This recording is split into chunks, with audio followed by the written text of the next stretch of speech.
Sir, ಈ ಕಾಂಗ್ರೆಸ್ ಸರ್ಕಾರ ಬಂದಾದ ಮೇಲೆ ಎಲ್ಲೋ ಒಂದು ಕಡೆಗೆ ದೇಶ ವಿರೋಧಿ ಶಕ್ತಿಗಳಿಗೆ ಒಂದು ಮಾನಸಿಕವಾದಂಥ ಒಂದು ಧೈರ್ಯ ಬರುತ್ತೆ ಅನ್ನೋ ಗೊತ್ತಿಲ್ಲ. ಯಾವಾಗ ಈ ಕಾಂಗ್ರೆಸ್ ಸರ್ಕಾರ ಆಡಳಿತದಲ್ಲಿ, ಅದು ಕೇಂದ್ರದಲ್ಲಿರ್ಬೋದು, ರಾಜ್ಯದಲ್ಲಿರ್ಬೋದು, ಬಂದಾಗ ಈ ದೇಶ ವಿರೋಧಿ ಶಕ್ತಿಗಳ ಒಂದು ಚಿಂತನೆ, ದೇಶ ವಿರೋಧಿ ಘೋಷಣೆಗಳಿರ್ಬೋದು, ಈ ರೀತಿಯಂಥ ಆ್ಯಕ್ಟಿವಿಟೀಸ್ಗಳು ಹೆಚ್ಚಿಗೆ ಆಗ್ತಾ ಇದೆ. ಉದಾಹರಣೆಗೆ ಮೊನ್ನೆ ಭದ್ರಾವತಿಯಲ್ಲಿ ನಡೆದಂಥ ಘಟನೆ, ಉದಾಹರಣೆಗೆ ಮೊನ್ನೆ ನಡೆದಂಥ ಶೃಂಗೇರಿಯಲ್ಲಿ ನಡೆದಂಥ ಘಟನೆ,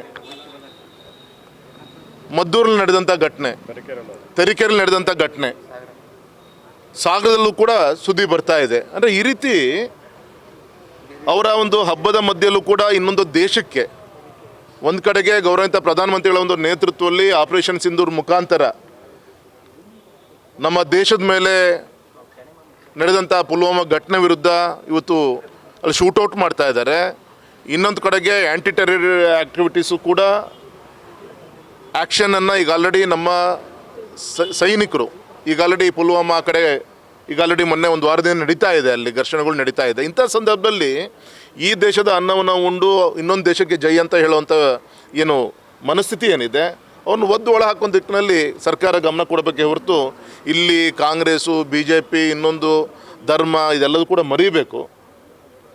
ಸರಿಯಾದ ರೀತಿಯಂಥ ಕಟುವಾದಂಥ ಒಂದು ಆ್ಯಕ್ಷನನ್ನು ತೆಗೆದುಕೊಂಡು ಈ ರೀತಿ ಅಂತ ಆಗ್ತಿದ್ದಿಲ್ಲ. ಪ್ರತಿಭಟನೆ ಮಾಡಿದವ್ರ ಮೇಲೆ FIR ಆಗಿದೆ, CTD ಅವ್ರ ಮೇಲೆ ಸಹ FIR ಆಗಿದೆ. ಸರ್, ನಾನು ಹೇಳಿದ್ನಲ್ಲ ಸರ್, ಮೊನ್ನೆ ಅದಕ್ಕೆ ಕಾರಣ ಏನು, ಮೊನ್ನೆ DJHಳ್ಳಿ KJHಳ್ಳಿ ಕೇಸಲ್ಲಿ ಯಾವ ರೀತಿ ನಡ್ಕೊಂಡು ಪೊಲೀಸ್ ಸ್ಟೇಷನ್ ಬೆಂಕಿ ಇಟ್ಟಂಥವ್ರು, ಮೊನ್ನೆ ಹುಬ್ಬಳ್ಳಿ ಒಳಗೆ ನಡೆದಂಥ ಪೊಲೀಸ್ ಸ್ಟೇಷನ್ ಮೇಲೆ ನಡೆದಂಥ ಘಟನೆಗೆ 100 ಜನರ ಮೇಲೆ ಏನು ಕೇಸ್ ದಾಖಲೆ ಆಗಿತ್ತು, ಅವನ್ನೆಲ್ಲರನ್ನೂ ಕೂಡ ಮೊನ್ನೆ ಕ್ಯಾಬಿನೆಟಲ್ಲಿ ತಂದೋದನ್ನು ಅವ್ರನ್ನ ಬಿಡುವಂಥ ಕೆಲಸ ನಡೀತು. ಹಾಗಾಗಿ ಎಲ್ಲ ಘಟನೆಯಿಂದ ಈ ರೀತಿಯಿಂದ ನಡೀತಾ ಇದೆ. ಮತ್ತು ಇನ್ನೊಂದು ಕಡೆಗೆ ಹಿಂದೂಗಳ ಪರವಾಗಿ ನಿಂತ್ಕೊಂಡು ಅವರಿಗೆ ರಕ್ಷಣೆ ನಿಂತಂಥ ನಾಯಕರುಗಳ ವಿರುದ್ಧ, ಉದಾಹರಣೆಗೆ ನಿನ್ನೆ CT ರವಿ ವಿರುದ್ಧ ಅವ್ರ ಬಗ್ಗೆ ಇವತ್ತು ಕೇಸನ್ನು ಬುಕ್ ಆಗಿದೆ. ಇವತ್ತು ಈ ರೀತಿಯಂಥ ಹಿಂದೂ ವಿರೋಧಿ ಚಟುವಟಿಕೆಗಳು, ಮತ್ತು ಇನ್ನೊಂದು ಕಡೆಗೆ ನಮ್ಮ ಗೌರವಂತ ಮುಖ್ಯಮಂತ್ರಿಗಳು ಶಾಂತಿ ಪ್ರಿಯರು ಅಂತ ಹೇಳ್ತಾರೆ.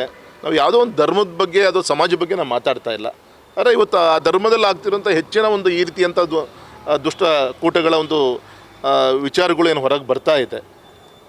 ಇವತ್ತು ದೆಹಲಿಯಲ್ಲೋ ಅಥವಾ ಜಮ್ಮು ಕಾಶ್ಮೀರಲ್ಲೋ ಒಂದು ಕಡೆ ಇನ್ನೊಂದು ಸಂಘಟನೆ ಹುಟ್ಟಾಗಿದ್ದು ಮೊನ್ನೆ ಒಂದು ಕೇಂದ್ರ ಸರ್ಕಾರದ ಗಮನಕ್ಕೆ ಬಂದಿದೆ. ಎಲ್ಲ ವಿಚಾರಗಳು ನಿಮ್ಮ ಪತ್ರಿಕಾ ಮಾಧ್ಯಮದಲ್ಲೂ ಕೂಡ ಬಂದಿದೆ. ಹಾಗಾಗಿ ಇವತ್ತು ನಾವೆಲ್ಲರೂ ಕೂಡ ಖಂಡಿಸ್ತೀವಿ. ಮತ್ತು ಇನ್ನೊಂದು ನಮ್ಮ ದೌರ್ಭಾಗ್ಯ ಅಂದರೆ, ಇವತ್ತು ಹಿಂದೂಗಳನ್ನು ಕೂಡ ಒಡೆಯುವಂಥ ಕೆಲಸ ಈ ಸರ್ಕಾರ, ಸಿದ್ದರಾಮಯ್ಯನೂ ಸರ್ಕಾರ. ಉದಾಹರಣೆಗೆ ಜಾತಿ ಗಣತಿ ಬಗ್ಗೆ ಇವತ್ತು ಪ್ರಫಾರ್ಮಾ ಇವತ್ತು ಹೊರಗಡೆ ಬಂದಿದೆ. ಅದರಲ್ಲಿ ಏನು ಹೇಳುತ್ತೆ, ಅದರಲ್ಲಿ ಬೇರೆ ಬೇರೆ ನಮ್ಮ ಹಿಂದುಳಿದ ವರ್ಗದ ಕಮ್ಯುನಿಟೀಸ್ ಏನಿದೆ, ಉಪ್ಪಾರು, ಕ್ರಿಶ್ಚಿಯನ್ ಉಪ್ಪಾರ್ ಅಂತೆ, ಕ್ರಿಶ್ಚಿಯನ್ ಭೂವಿ ಅಂತೆ, ಈ ರೀತಿಯಂಥ ಹಿಂದೂಗಳ ಒಂದು ಬೇರೆ ಬೇರೆ ಹಿಂದುಳಿದ ವರ್ಗದ ಜಾತಿಗಳನ್ನು ಕೂಡ ಒಡೆಯುವಂಥ ಇದಕ್ಕೆ ಏನು ಬೇಕು, ಎಲ್ಲ ರೀತಿಯ ಪುಷ್ಟಿ ಕೊಡುವಂಥ ಕೆಲಸ ಈ ಸರ್ಕಾರದಿಂದ ಆಗ್ತಾ ಇದೆ. ಹಾಗಾಗಿ ಈ ಸಂದರ್ಭದಲ್ಲಿ ಜನನೂ ಕೂಡ ಎಚ್ಚರ ವಹಿಸಬೇಕು, ಧರ್ಮಗುರುಗಳು ಕೂಡ, ಆ ಸಂಬಂಧಪಟ್ಟಂಥ ಗುರುಗಳು ಕೂಡ ಇದನ್ನು ಗಮನಿಸಬೇಕಾಗತ್ತೆ. ಮಠ ಮಂದಿರ ಇವತ್ತೇನು ಅದರ ಅಡಿಯಲ್ಲಿ ಇವತ್ತು ಒಂದು ಸಮಾಜಗಳು ನಡ್ಕೊತಾ ಇದೆ, ಇದನ್ನು ಗಮನಿಸಬೇಕಾಗತ್ತೆ. ಒಟ್ಟು ಇದರ ದೂರದೃಷ್ಟಿ ಏನಿದೆ ಅಂದರೆ, ಈ ಹಿಂದೂ ರಾಷ್ಟ್ರವನ್ನು ಎಷ್ಟು ಅದನ್ನು ವೀಕಾಗಿ ಮಾಡಬೇಕು, ಆ ದಿಕ್ಕಲ್ಲಿ ಎಲ್ಲ ಷಡ್ಯಂತ್ರ ನಡೀತಾ ಇದೆ. ಅದಕ್ಕೆ ಪೂರಕವಾಗಿ ಇವರ ಒಂದು ಓಟಿನ ತುಷ್ಟೀಕರಣಕ್ಕೋಸ್ಕರ ಅದಕ್ಕೆ ಪೂರಕವಾಗಿ ಈ ಕಾಂಗ್ರೆಸ್ ಸರ್ಕಾರ ಸಪೋರ್ಟ್ ಮಾಡ್ತಾರೆ. ರಾಜ್ಯದಲ್ಲಿ ಈ ಥರ ಆಗ್ತಾ ಇರೋದಕ್ಕೆ ಲಾ ಆ್ಯಂಡ್ ಆರ್ಡರ್ ಭಯ ಇಲ್ವಾ ಅಥವಾ ಲಾ ಆ್ಯಂಡ್ ಆರ್ಡರ್ ಸ್ಟ್ರಾಂಗ್ ಇಲ್ವಾ ಸರ್? ಇದು ಕಂಟ್ರೋಲಲ್ಲ ಸರ್, ಎರಡೂ ಸರಿ ಇದೆ ಸರ್. ಲಾ ಆ್ಯಂಡ್ ಆರ್ಡರ್ ಭಯನೂ ಇಲ್ಲ ಮತ್ತು ಕಂಟ್ರೋಲೂ ಇಲ್ಲ. ಯಾಕೆಂದರೆ ಗೌರವಂತ ಗೃಹ ಸಚಿವರು ಅಲ್ಲಿ ಇಲ್ಲಿ ಕೊಡುವಂಥ ಹೇಳಿಕೆಗಳು, ಮತ್ತು ಯಾರೋ ಒಬ್ಬ ಗೃಹ ಮಂತ್ರಿ ಏನು ಮಾಡೋಕ್ಕಾಗತ್ತೆ, ಸರ್ಕಾರನ ಇಡೀ ಸರ್ಕಾರ, ಮುಖ್ಯಮಂತ್ರಿಗಳ ಒಂದು ಸರ್ಕಾರದ ಮನಸ್ಥಿತಿನ ಆ ರೀತಿ ಇದ್ದಾಗ ಯಾವುದೋ ಒಬ್ಬ ಮಂತ್ರಿ ಏನೂ ಕೂಡ ಮಾಡಲಿಕ್ಕಾಗಲ್ಲ. ಸ್ಪಷ್ಟವಾಗಿ ಈ ಸಮಾಜಕ್ಕೆ ಗೊತ್ತಾಗಿದೆ ಸರ್. ಸರ್, ಇನ್ನೂ ನಾನು ಈ ಸಂದರ್ಭದಲ್ಲಿ ಕನ್ನಡ ಪರವಾದಂಥ ಹೋರಾಟಗಾರನ ವಿನಂತಿ ಮಾಡ್ಕೊತೀನಿ.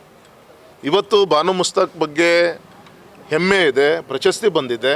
ನಾವು ಕೇಳ್ತಿರೋದೇನು, ತಾಯಿ ಭುವನೇಶ್ವರಿ ಬಗ್ಗೆ ತುಂಬ ಅವಮಾನವಾಗಿ ಮಾತಾಡಿದಂಥ ಹೆಣ್ಮಗಳ ಕೈಯಲ್ಲಿ, ತಾಯಿ ಭುವನೇಶ್ವರಿ ಬಗ್ಗೆನೇ ಆ ತಾಯಿಗೆ, ಹೆಣ್ಮಗಳಿಗೆ ಆ ಸಾಹಿತ್ಯಕ್ಕೆ ವಿಶ್ವಾಸ ಇಲ್ಲ ಅಂದಮೇಲೆ ಆ ಹೆಣ್ಮಗಳ ಕೈಯಲ್ಲಿ ಹೇಗೆ ನಮ್ಮ ಚಾಮುಂಡೇಶ್ವರಿ ದಸರಾವನ್ನು ಉದ್ಘಾಟನೆ ಮಾಡಲಿಕ್ಕೆ ಸಾಧ್ಯ? ಮತ್ತು ವಿಶೇಷವಾಗಿ ನಮ್ಮ ಹಿಂದೂಗಳ ಹಬ್ಬ, ವಿಶೇಷವಾಗಿ ನಮ್ಮ ತಾಯಿಯಂದರು ಅವತ್ತು ಹಬ್ಬದ ರೇಷ್ಮೆ ಸೀರೆಯನ್ನು ಉಟ್ಕೊಂಡು, ಹಣೆ ಮೇಲೆ ಕುಂಕುಮ ಹಚ್ಕೊಂಡು ಅವತ್ತು ನಡೆಯುವಂಥ ಒಂದು ವಿಶೇಷವಂತ ಹಬ್ಬ. ಇಂಥ ಹಬ್ಬವನ್ನು ಒಂದು ತಾಯಿ ಭುವನೇಶ್ವರಿಯ ಒಂದು ಸಿಂಧೂರವನ್ನು ಕುಂಕುಮ ಅರಿಶಿಣವನ್ನೇ ಪ್ರಶ್ನೆ ಮಾಡಿದಂಥ ಬಾನು ಮುಷರಫ್ ಅವ್ರ ಮುಖಾಂತರ ಮಾಡ್ತಾರೆ ಅಂದರೆ ಇದು ಅತ್ಯಂತ ಒಂದು ತುಷ್ಟೀಕರಣದ ಒಂದು ಪರಮಾವಧಿ ಅಂತ ನಾನು ಹೇಳಲಿಕ್ಕೆ ಇಚ್ಛೆಪಡ್ತೇನೆ ಸರ್.